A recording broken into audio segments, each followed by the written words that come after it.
नाज़रीन, Pakistan federal union of journalist पारां Karachi press club में सिंध में बदअमनी ख़ास तौर ते प्रिया कुमारी जी बाज़ियाबी ऐं सीनियर सहाफ़ी जान मोहम्मद महर जे क़ातिलनि जी गिरफ़्तारी लाइ आवाज़ सिंध कॉन्फ्रेंस कोठाई वई। कॉन्फ्रेंस में सीनियर सहाफ़िन मज़हर अब्बास, ज़कीर भट्टी, खुर्शीद अब्बासी, लेखक Mushtaq Mirani, Sindh writers and thinkers forum जे सरपरस्त मुज़फ़र चांडियूं ऐं ॿियनि शिरकत करे धरती टीवी जे रिपोर्टर बशीर मिर्चत सां ॻाल्हि ॿोल्हि कई आहे। सो तव्हांखे ॾेखारियूं।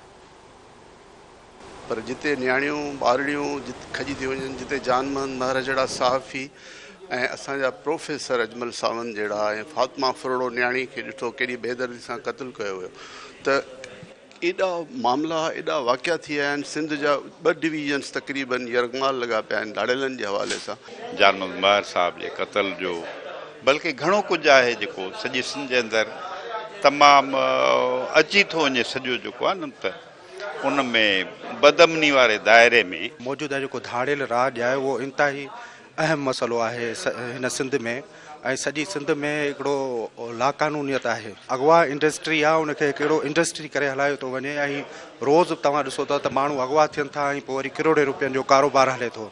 मुतालबो था करियूं त प्रिया कुमारी खे फौरी तौर ते आज़ादु करायो वञे। असीं मुतालबो था करियूं त जेके सहाफ़ी जान मोहम्मद महर जा जेके असल क़ातिल आहिनि उन्हनि खे फौरी तौर ते गिरफ़्तार करायो वञे। कि अमन अमान अगर ठीक नहीं होता तो उसका असर माशी सूरत हाल पर भी पड़ता है। लोग घरों से निकलते हैं, चाहे वो दही सिंध में हो, शहरी सिंध में हो, तो वो खौफजदा होते हैं कि कब कोई उठा के ले जाए और